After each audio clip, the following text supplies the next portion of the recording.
Today I'm watching and breaking down the cinematic language of Resident Evil 9 Requiem official trailer reveal. If you enjoy our time together, make sure to check out my other cinematic breakdowns. Alright, let's check it out. Already looks fantastic.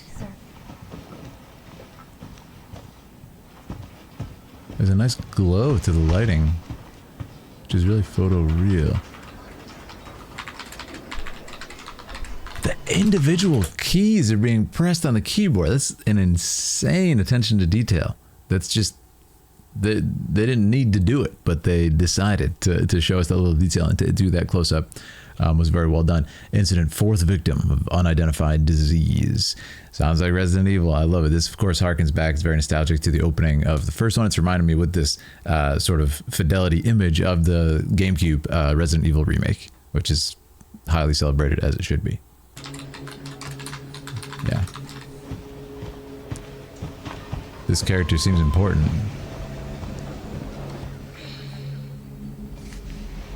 Withholding this character's identity too, not showing the eyes.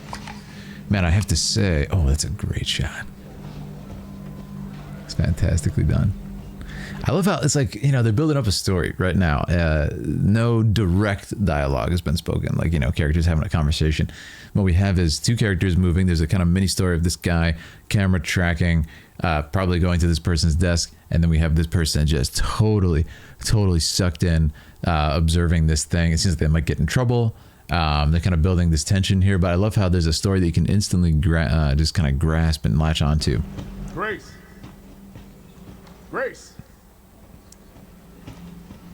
Ashcroft. Yes? It's just such a great character intro, right? Because look at this. Grace, gotta say it 3 times. What did I say? She's fully just sucked into this case, trying to figure it out. Look at this. She's got the classic, you know, connect the dots string on her map over here. And that's what I was going to say. It's a great lesson in character work and character introduction, because look at this. Look at the desk. Look at the way she behaves, the body language. The state of the desk is an absolute mess. So much is told about this character before she even speaks. Yes, it's so fantastically done. So now I feel like we know so much about her. Let's get into it. My office. Yeah, I mean, look at this, just complete disarray, papers everywhere. Yeah, amazing sort of class. Coming. And how to teach about character. Yeah, shoes falling off, like what? Amazing, by the way, like amazing sort of cloth simulation, and in this case physics of the books and everything. It all looks very real. It's not just kind of like flat texture of papers on the desk. This is, I think they're really flexing between the keyboard presses and this very high fidelity and detail in this game, which is great to see. Also the pacing as far as other Resident Evils seems very interesting, kind of focused on character, which I like. If this is about the report you asked for yesterday, it'll be ready in 3. No, 2 days tops. Put a hold on that. Great performance. We found another body. One that exhibits the same pathology as the others we've been investigating. Same pathology. Now I need a good technical analyst on this. Okay.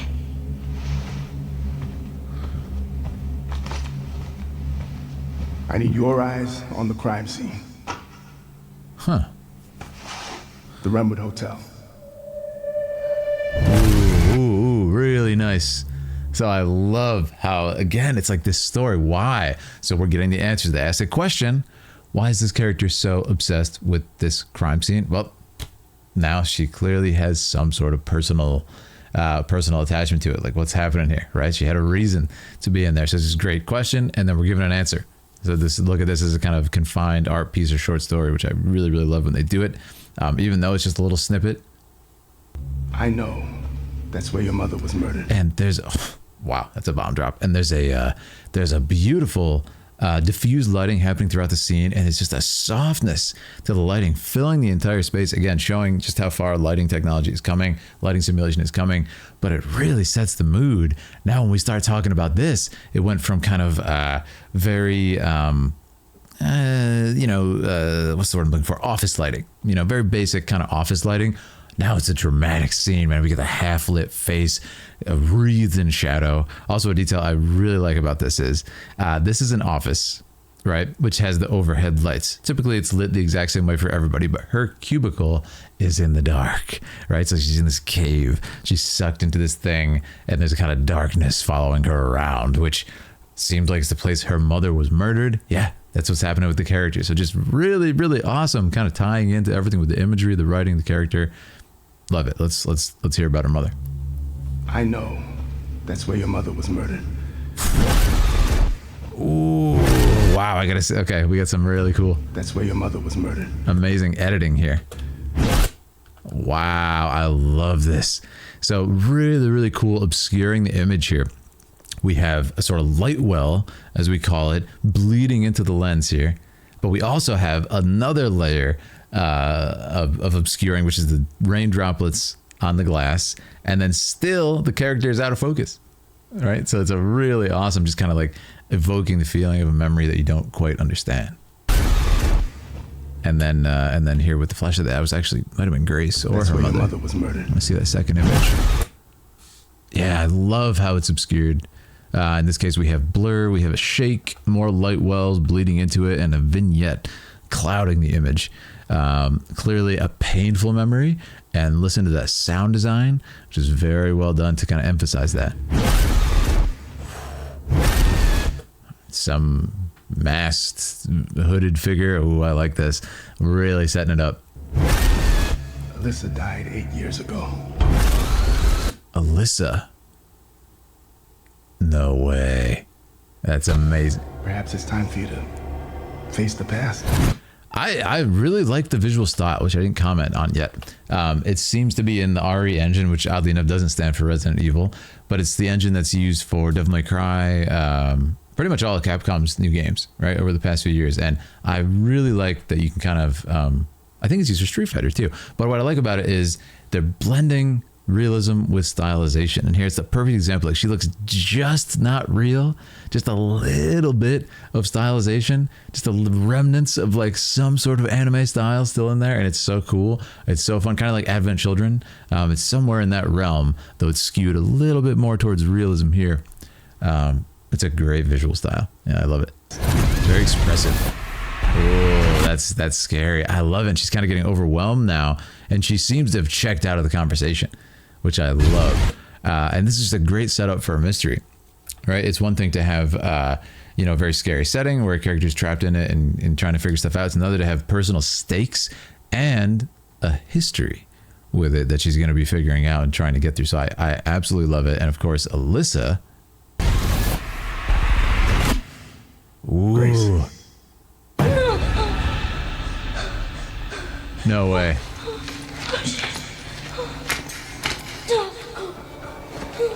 Absolutely incredible.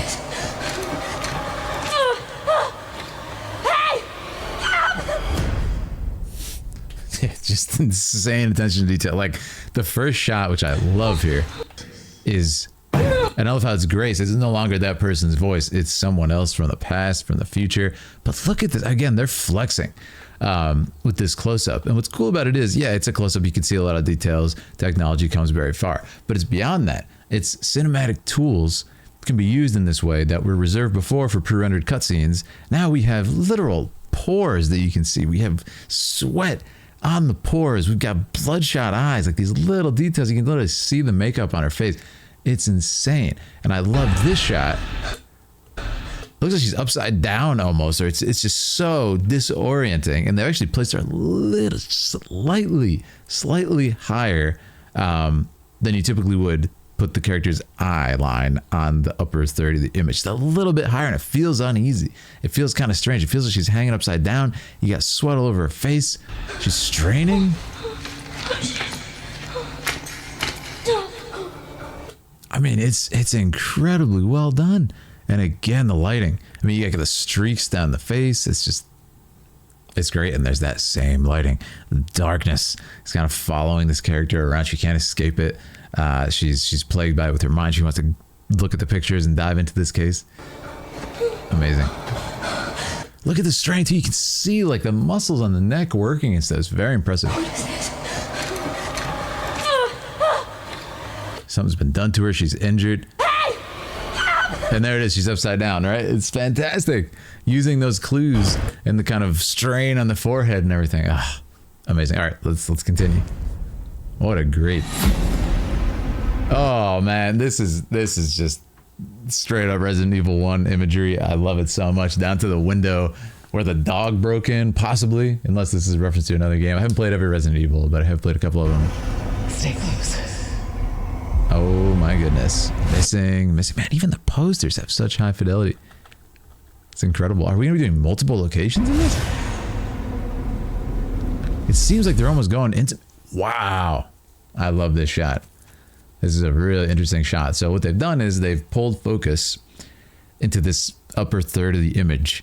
But what seems like would usually be the subject of this image is out of focus, like whatever the heck is on the ground here. And it brings a really weird feeling, really abstract feeling, because we don't see the faces, just these faceless people walking down the streets, almost like zombies, right? So it's really cool. Not that they are, but it's just kind of evoking this strange feeling. Just look at the lighting. They're really just, I love how they're throwing in these shots to just flex the lighting too. Look at the refractions. Look at the footprints. Oh my goodness. And the individual raindrops. Amazing work. I know now that you're the one that I've been searching for. Another great character intro. What the heck is this? I know now you're the one. Don't even see him. Just a little bit of rim lighting around the character here. What in the world? And of course, sharing the frame with this subject here. It's like gramophone, whatever that. Amazing. So much character. Chosen one. The chosen one. Miss Ashcroft. Miss Ashcroft, tying it into the lore. I absolutely love it. Unbelievable. And this, I mean, what is this? Looks like something out of Death Stranding. Looks like a massive gargantuan setting. So you got to ask yourself, oh, this is Raccoon City, isn't it? You got to ask yourself, what is the gameplay zone of this? Is it this? Is it something else? Oh my goodness. Investigating all these strange deaths, huh? We need to keep our voices down. Have you seen the same shit I've seen? I love this. Wow. Please know that you are my hope. Everyone's gone. No way, man. Oh, this is crazy to see this level design. To see this level design back. I love how they're tailoring it to nostalgia, but it's new. You know, a lot of people would just show the old setting, but like, no, this is the aftermath. This is the annihilation that happened. But what I love about it is because of those pre-rendered backgrounds, and now of course with Resident Evil 2 remake having a whole new kind of generational effect on this series. Like, but for me, it's like the pre-rendered backgrounds are so burned into your memory that when you pull these up, you understand the sense of space so well, and I think it's great. And this color choice is beautiful. Just like that kind of clouded look that would happen after an explosion like that. Just kind of the dust raining down on everything, extremely diffused lighting. And of course, the statue just destroyed like that is haunting. Amazing.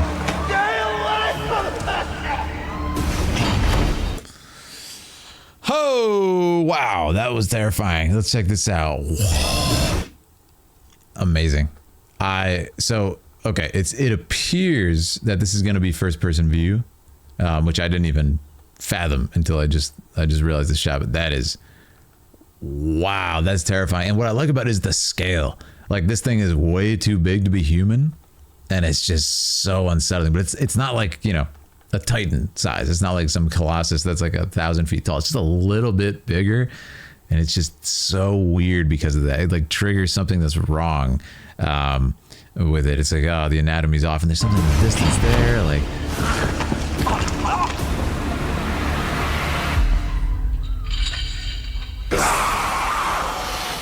Okay, now I'm really curious about the gameplay.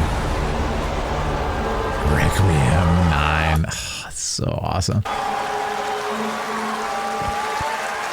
The text shifting and stuff. So now I'm really curious. This shot is one of my favorite shots here. Not that one. Not that one. This one. So it's like, what's happening here? And where is the gameplay going to take place? But what I like about it is, it seems like we're going back. Like I said, Resident Evil 1 remake for the GameCube is probably my favorite Resident Evil game. I think it's so fantastic. I think it's so iconic. I like Resident Evil 4 as well, but this is just, it's bringing me back to that feeling, pure, like dripping with atmosphere. You're just drowning in atmosphere as you play it. Beautiful sound design, haunting music, just hoping you find those safe rooms, and once you get inside, you get that music, and it's like, I really think this seems to be the direction they're going back, though.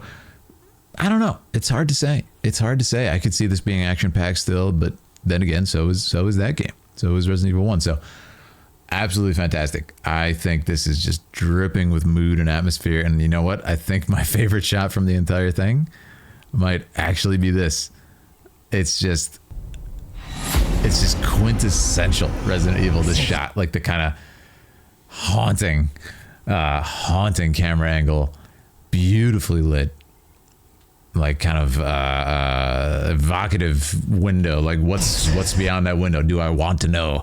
It's terrifying. The wind is moving the chandelier. Should I go down this hallway and everything? It's classic Resident Evil. It's not as action packed, but to me that's beautiful. I mean, it's actually a beautiful image too. Like beyond the fear of it. Look at this. These light wells coming in. Yeah, it's gorgeous. Absolutely gorgeous, and it draws your eye right to the curtain, of course, being the point of highest contrast in the composition. But there's even water here. There's a lot of great features in this shot. So it's probably my favorite. This was insane too. I really like that one. And then, like I said, just the character work that's done here. What a great shot, by the way, to see the text reflected. Amazing cinematic choices here. But I think that's great. And then this is just, yeah. It's a lesson in how to teach about a character. This could be the opening to a film, no question, right? And you know so much about her. She's just fully engrossed in her work, not even cleaning up her stuff. People are delivering packages and whatnot. She doesn't know what's going on.